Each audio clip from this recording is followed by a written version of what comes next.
Hello दोस्तों, जय हिंद। विद्या स्वरूप क्लास में आपका जबरदस्त स्वागत करता हूं। मैं सुनील कुमार मौर्य। चलिए आज हम लोग देखते हैं लेक्चर नंबर 18 होगा, जिसमें हम लोग देखेंगे विलियन जो चैप्टर है उसमें हम लोग पढ़ रहे थे अणुसंख्यक गुणधर्म। अणुसंख्यक गुणधर्म क्या होता है, तो अणुसंख्यक गुणधर्म के बारे में हम लोगों ने पढ़ा था। अणुसंख्यक गुणधर्म क्या होता है, तो चलते हैं अणुसंख्यक गुणधर्म की ओर। चलिए अणुसंख्यक गुणधर्म में हमने 4 प्रॉपर्टी देखी थी। अणुसंख्यक गुणधर्म जिसे हम क्वालिटेटिव प्रॉपर्टीज कहते हैं, क्वालिटेटिव प्रॉपर्टीज कहते हैं। अणु संख्यक गुणधर्म।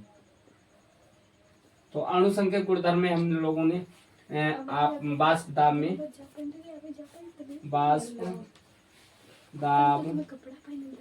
में आपेक्षिक अवनमन देखा था, पढ़ा था। ठीक है, वाष्प दाब में आपेक्षिक अवनमन। उसके बाद नंबर 2 पर हिमांक में क्वथनांक में उन्नयन, क्वथनांक में उन्नयन। उसके बाद नंबर 3 पर हम लोगों ने देखा था हिमांक में अवनमन।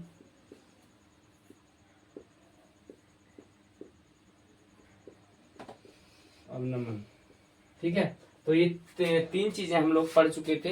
अणुसंख्यक गुणधर्म में वाष्प दाब में अपेक्षिक अवनमन, क्वथनांक में उन्नयन और हिमांक में अवनमन। तीनों चीजें हम लोग कवर कर चुके थे। तीनों लेक्चर बने हुए हैं ऑलरेडी, तो आप देखेंगे जाकर प्लेलिस्ट बनी हुई है, उसी प्लेलिस्ट में सारे वीडियो अपलोड है और वहीं पर आपको लिंक को क्लिक करेंगे, आपको सारे वीडियो ओपन हो जाएंगे। ठीक है, चलिए बात करते हैं। आज बात करने वाले हम लोग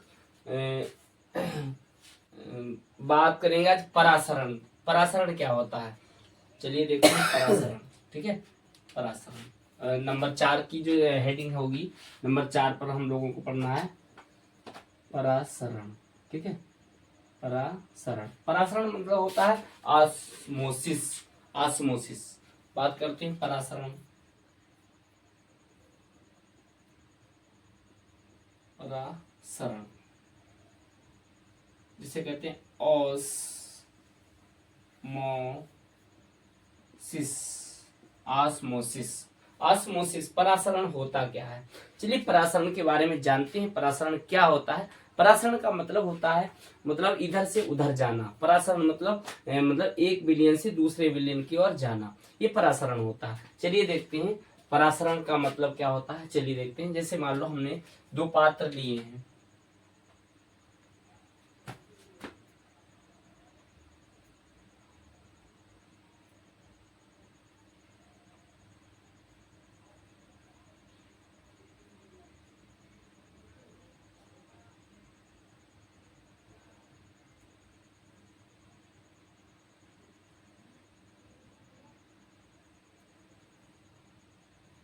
ठीक है, ये हमने 2 क्या लिए हैं, पात्र ले रखे हैं।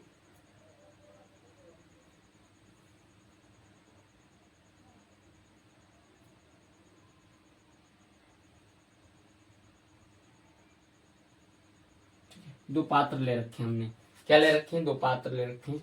और इन पात्रों में है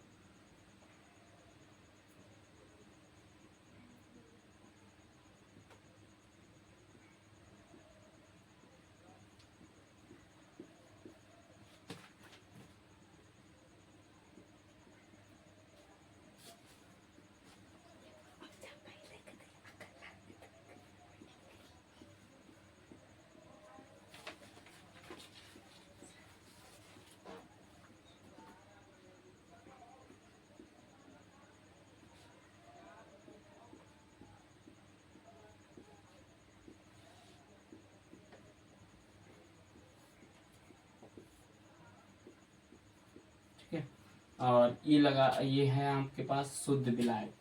क्या है, शुद्ध विलायक।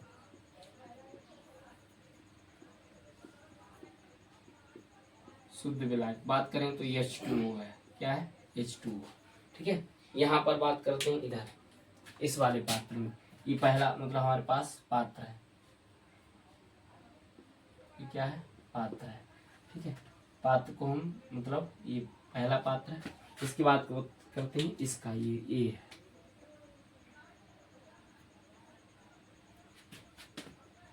चीजों को साथ साथ नोट डाउन करेंगे, बनाएंगे भी हमारे साथ।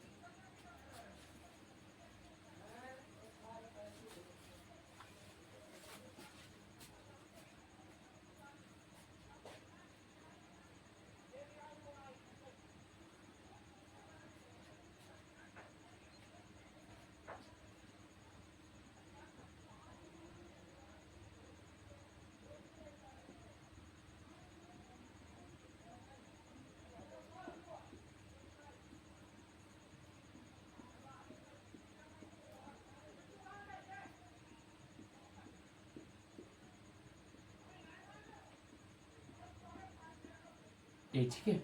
इसमें है आपका विलायक और इसमें है और विलय और विलायक दोनों है।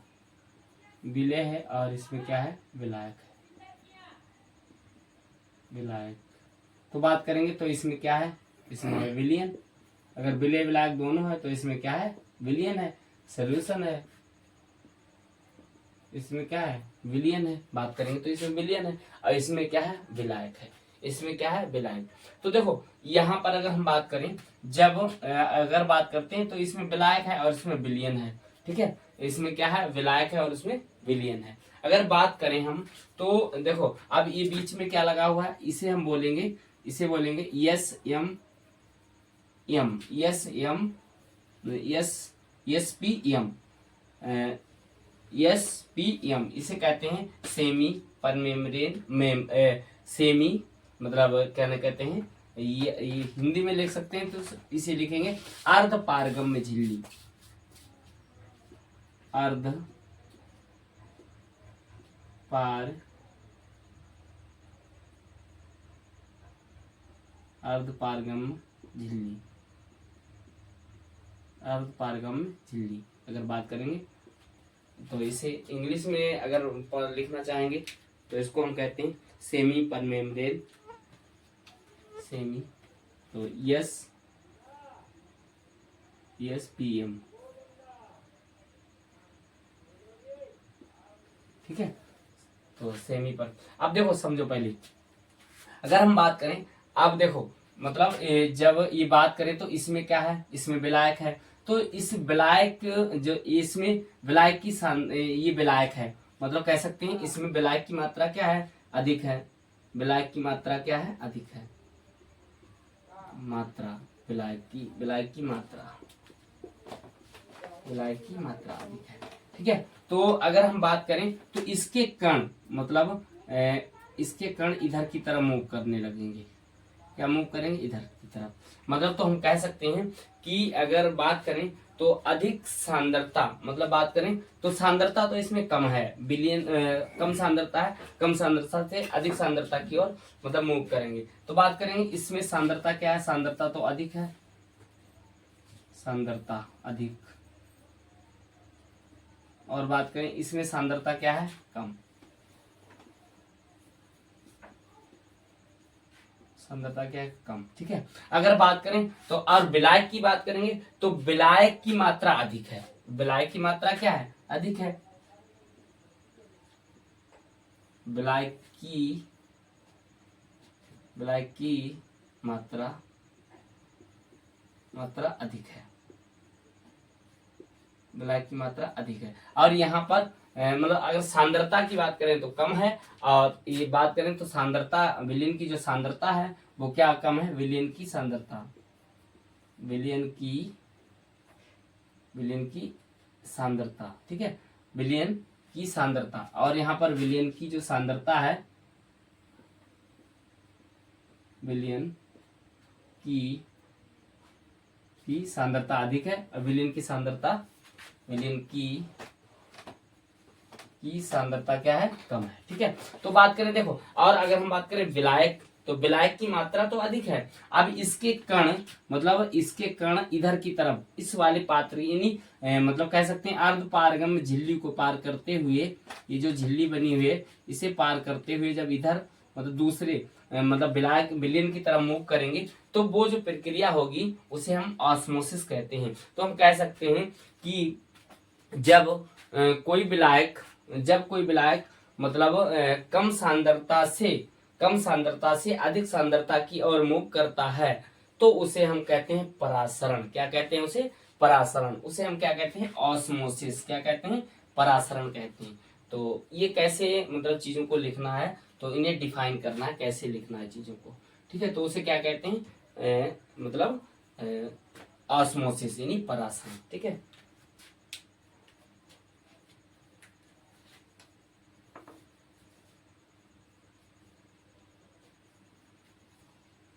तो बात करें तो विलायक की मात्रा अधिक है और विलायक की मात्रा इधर क्या है? कम है।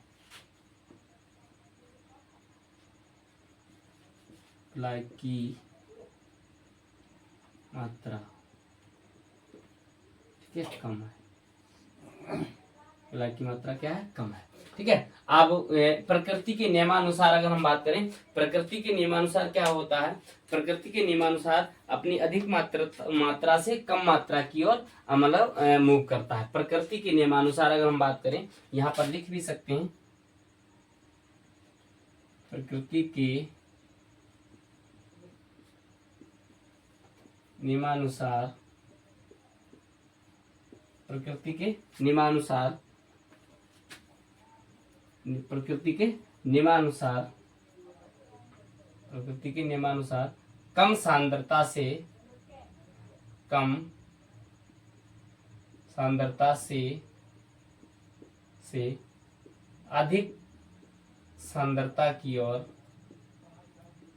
अधिक सांद्रता की ओर अणुओं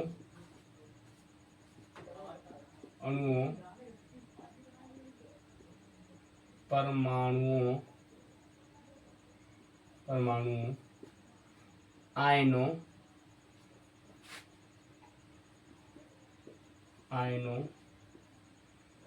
का जाना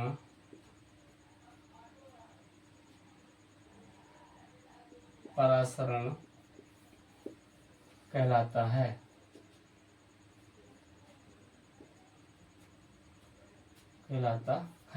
प्रकृति के नियमानुसार अगर हम बात करेंगे तो अगर बात करते हैं विलयन की जो सांद्रता होगी वो तो क्या नाम अधिक कम होगी, लेकिन अगर बात करें विलायक की जो मात्रा होगी वो अधिक होगी। ठीक है, तो इधर से अणु जब उधर की ओर मूव करेंगे तो आई होप चीजें समझ गए होंगे कि मतलब प्रकृति के नियमानुसार कम सांद्रता से अधिक सांद्रता की ओर अणुओं, परमाणुओं और आयनों का जाना परासरण कहलाता है। ठीक है, तो इतनी चीज क्लियर हो गई होगी। हम बात करें अगर ये तो सारी चीजें मतलब एक कंसेप्ट के साथ होती हैं, मतलब एक फिगर के साथ बनी होती हैं, लेकिन थ्योरी में कैसे लिखना है तो वो सारी चीजें भी देखना है। ठीक है,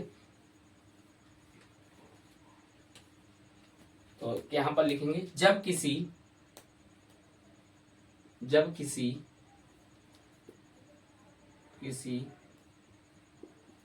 विलयन में कम सांद्रता वाले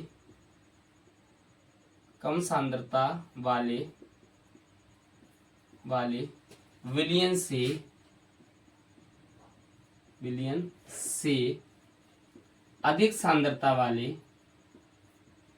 अधिक सांद्रता वाले विलयन की ओर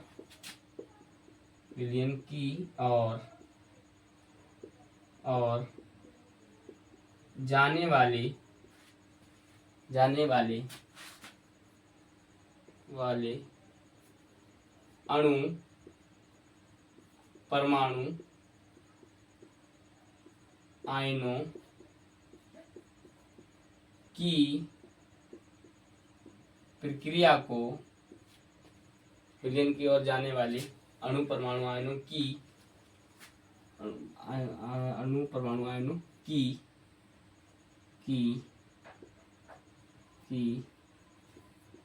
गति या जाना परासरण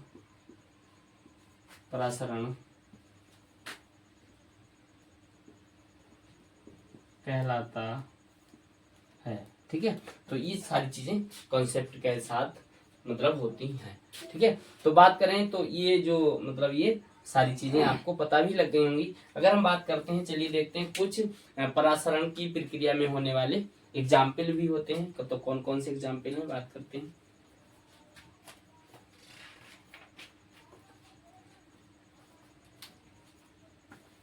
तो इसमें ये सबसे ज्यादा रोल किसका होता है, अर्धपारगम्य झिल्ली का होता है। सबसे ज्यादा रोल अर्धपारगम्य झिल्ली का होता है। उस अर्धपारगम्य झिल्ली के द्वारा ही सारी प्रक्रियाएं होती हैं। तो हम बात करें अर्धपारगम्य जो झिल्ली होती है वो बात करें तो 3 प्रकार की होती हैं। ठीक है, तो बात करते हैं अर्धपारगम्य झिल्ली। तो सबसे पहले हम कुछ एग्जाम्पल देखते हैं। इसके एग्जाम्पल क्या क्या है। तो जीवित कोशिकाओं में भी ये सारी चीजें पाई जाती हैं। जीवित वनस्पति कोशिकाओं में अगर हम बात करें तो जंतु कोशिकाओं में, जीवित वस्तुओं में और जीवित पदार्थों में भी ये मतलब अर्धपारगम्य झिल्ली पाई जाती है। जैसे हमारा पित्ताशय है, तो उस पित्ताशय में क्या क्या चीजें होती हैं, तो वो ऐसी कुछ चीजें होती हैं जिसे हम मतलब शरीर की बॉडी के लिए जाने देता है पित्ताशय। ठीक है, तो ये सब क्या है, तो ये सब अर्ध क्या नाम परासरण ही होता है। जैसे मान लो हमारा विसरण, विसरण एक अलग प्रक्रिया होती है, परासरण एक अलग प्रक्रिया। पराकर्षण, परासरण का मतलब होता है मतलब एक तरफ से दूसरी तरफ की ओर जाना। नोट पॉइंट में लिख सकते हैं।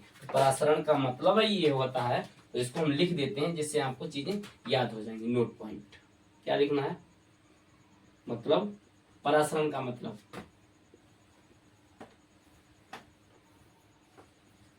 परासरण का अर्थ एक दूसरे की और जाना। ठीक है, ये नोट पॉइंट जरूर याद रखें, जिससे आपका कंसेप्ट क्लियर रहेगा। ठीक है, तो चलिए बात करते हैं। तो इसमें क्या क्या चीजें आती हैं। तो अगर हम बात करें, जब किसी विलयन में कम सांद्रता वाले विलयन से अधिक सांद्रता वाले विलयन की ओर जाने वाले अणु परमाणु आयनों गति या जाना परासरण कहलाता है। ठीक है, ये तो सारा कॉन्सेप्ट रहा चित्र के माध्यम से। तो बात करते हैं कुछ एग्जाम्पल की बात करते हैं, या पहले हम झिल्लियों की बात कर लेते हैं। तो झिल्लियां कितने प्रकार की होती हैं, तो हम बात करें पारगम्य झिल्लियां,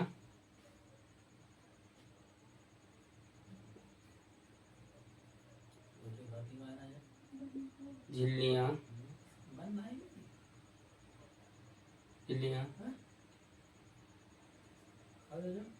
3 प्रकार की होती हैं। प्रकार की होती हैं। सबसे पहले बात करें, झिल्लियां 3 प्रकार की होती हैं। तो पारगम्य झिल्ली,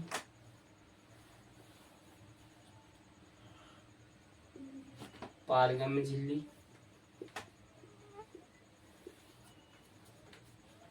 पारगम्य झिल्ली, अपारगम्य झिल्ली,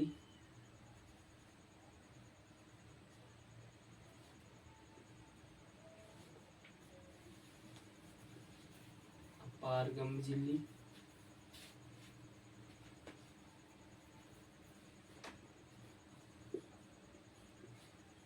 और नंबर 3 पर बात करते हैं तो अर्धपारगम्य झिल्ली, अर्धपारगम्य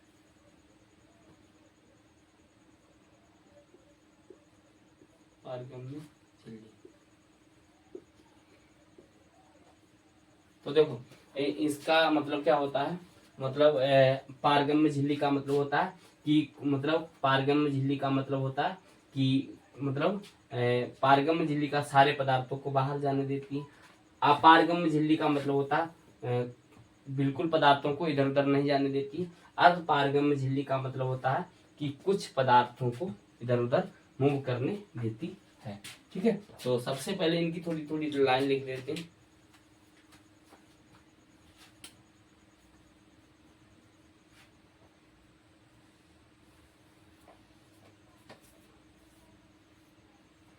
तो इसमें बात करते हैं तो विलयन के कण,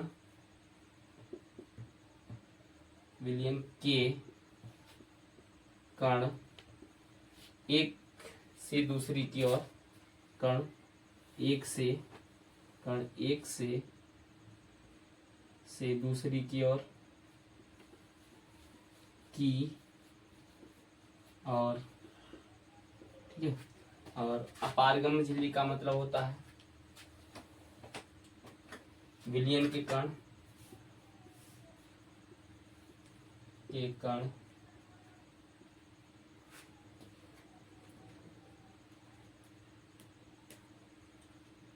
विलयन के कण मतलब इसमें होता है विलयन के कण दूसरी ओर जाते हैं, विलयन के कण दूसरी ओर जाते हैं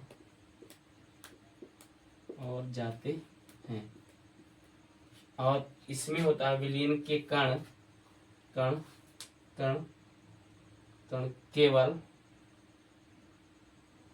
विलयन के कण एक दूसरी की ओर जाते हैं, एक दूसरी और जाते हैं। और इसमें क्या होता है अर्धपारगम्य झिल्ली में मतलब होता है इसमें मतलब कम सांद्रता से अधिक सांद्रता की ओर, कम सांद्रता से अधिक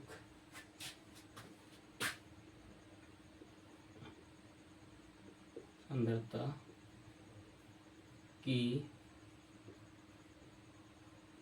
ठीक है। तो ये मतलब इनकी मतलब इनका ये 3 प्रकार की होती है, थोड़ा मैंने आपको बता दिया है और इसके बारे में कुछ ज्यादा डिटेल में नहीं पूछा जाता है, केवल इतना ही कंसेप्ट पूछा जाता है कि झिल्लियां कितने प्रकार की होती हैं। कभी कभार पूछ लिया जाता है, वैसे मतलब ये टॉपिक बोर्ड परीक्षा में नहीं पूछा जाता, केवल परासरण प्रक्रिया पूछी जाती है, ठीक है। तो कुछ बात करते हैं एग्जाम्पल में। तो एग्जाम्पल में क्या क्या होते हैं, तो हम बात करते हैं कुछ हमारे जीवित कोशिकाएं होती हैं, वनस्पति कोशिकाएं होती हैं, जंतु कोशिकाएं होती हैं। तो ये होती है मतलब परासरण की कुछ उदाहरण, मतलब बात करते हैं उदाहरण। तो उदाहरण में क्या क्या होता है,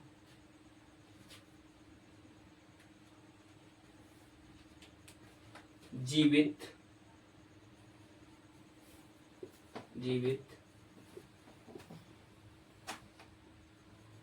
वस्तुओं में पाई जाती हैं, ठीक है। बात करते हैं जीवित वनस्पतियों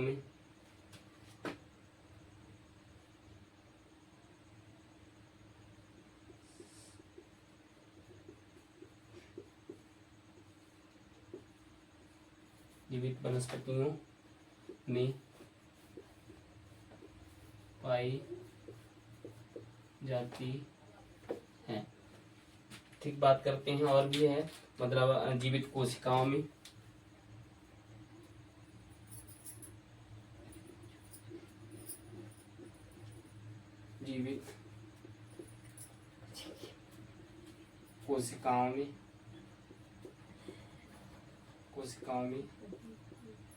नंबर 4 वनस्पति कोशिकाओं में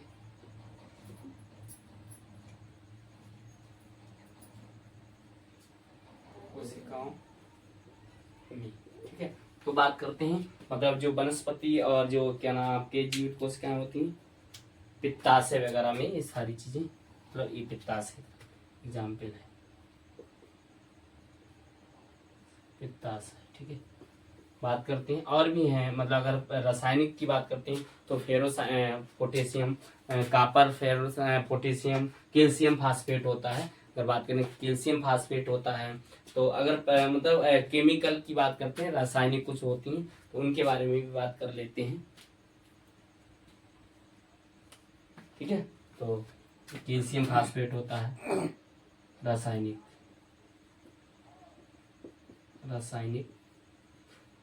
अर्धपारगम्य झिल्लियां, जैसे कैल्शियम फास्फेट,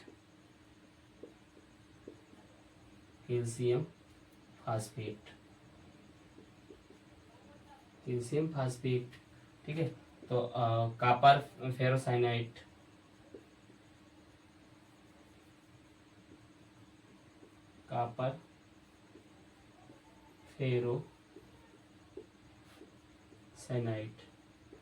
ठीक है।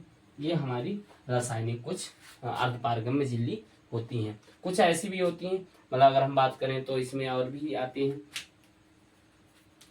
मतलब जल और कैल्शियम नाइट्रेट के बीच, मतलब बात करते हैं जल व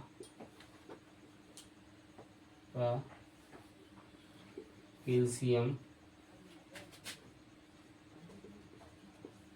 नाइट्रेट के बीच फिनाल,